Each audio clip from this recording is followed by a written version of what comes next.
नमस्कार दोस्तों, स्वागत है आप सभी का। दोस्तों इस वीडियो में हम चर्चा जो करने वाले हैं वो है वर्डप्रेस के एरर के बारे में। लेकिन आप नए हैं तो चैनल को सब्सक्राइब कर सकते हैं। जॉब से रिलेटेड बहुत सारी वीडियो हमारे चैनल पे ऑलरेडी अवेलेबल हैं, जिसे आप प्लेलिस्ट से चेकआउट करके देख सकते हैं।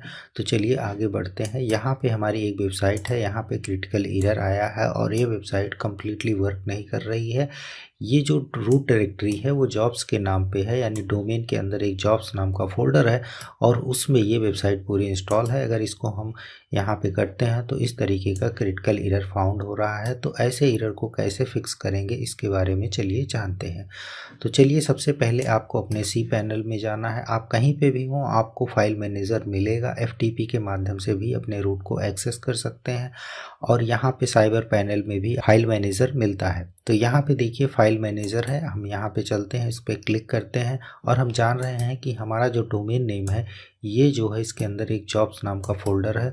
तो हमारा जो ये है मेन डोमेन है, तो यहाँ पे हम public.html पे चलेंगे। ये देखिए जॉब्स नाम का फोल्डर है, इसी में सारी वर्डप्रेस फाइल इंस्टॉल है। तो सबसे पहले आपको करना क्या रहता है, आपको config.php के नाम की एक फ़ाइल मिलेगी। ये देखिए wp config, और इसको क्या करना है, आपको एडिट करना है। तो जस्ट आपको एडिट करना रहता है और ये ऑप्शन आएगा, जस्ट आपको आगे बढ़ जाना है आपको वर्डप्रेस को। और यहाँ पे देखिए आपको मिलेगा एक डीबग को ऑन करना रहता है। यहाँ पे देखिए डिफाइन किया गया है WP डीबग और ये है फॉल्स, इसको आपको करना है ट्रू। और जैसे ही ट्रू करेंगे आपकी बहुत सारी प्रॉब्लम ये सॉल्व करके दे देगा। जस्ट आप इसको ट्रू करिए और जस्ट यहाँ पे देखिए ये ट्रू हो गया। अब हम इसको फिर से रिफ्रेश करते हैं तो देखेंगे कि ये बहुत सारे एरर्स को बता देगा कि मेन एरर आपकी वेबसाइट में कहाँ पे है। तो सबसे पहला एरर जो बता रहा है ये इंक्लूड, देखिए इंक्लूड फंक्शन डॉट PHP पे लाइन नंबर इतने में एरर है। इस तरीके के एरर को आप देखते जाइए।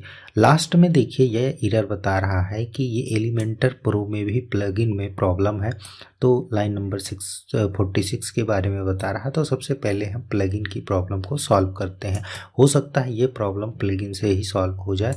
तो WP कंटेंट में जाएंगे, प्लगइन्स में जाएंगे और यहाँ पे एलिमेंटर प्रो है। एलिमेंटर प्रो को यहाँ से हम डिलीट कर देते हैं, परमानेंटली डिलीट कर देते हैं और नया एलिमेंटर जो आपका नई फाइल होगी।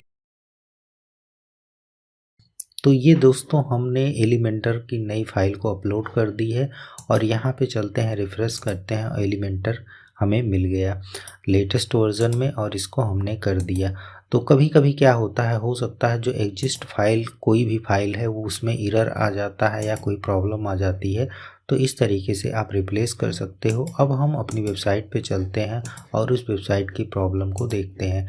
तो जस्ट यहाँ पे करते हैं, अभी भी देखिए फंक्शन को हमने इंक्लूड को नहीं टच किया, फिर देखिए हमारी वेबसाइट चल गई।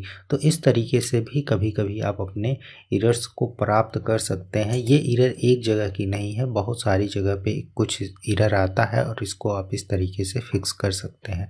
फिर से आपको कॉन्फ़िग में चलना है और यहाँ पे जो ये ट्रू लिखा है इसको आपको फॉल्स कर देना है, जस्ट क्योंकि नहीं तो ये एरर दिखाएगा, कुछ ना कुछ ये देता रहेगा आपकी वेबसाइट चल रही है, सही है, नहीं तो कुछ इस तरीके का आपको एरर मिलेगा। जस्ट हम फिर से इसको रिफ्रेश कर देते हैं और ये हमारे सारी प्रॉब्लम सॉल्व हो गई। कुछ इस तरीके का एरर अगर आपको फिक्स करना है तो इस तरीके से कर सकते हैं। यही नहीं दोस्तों, थीम में प्रॉब्लम है, पूरे वर्डप्रेस में प्रॉब्लम है, कहीं की भी प्रॉब्लम है, तो इस तरीके से कॉन्फ़िग फाइल से आप डीबग करिए और उसका सॉल्व इस तरीके से आप ढूंढ सकते हो।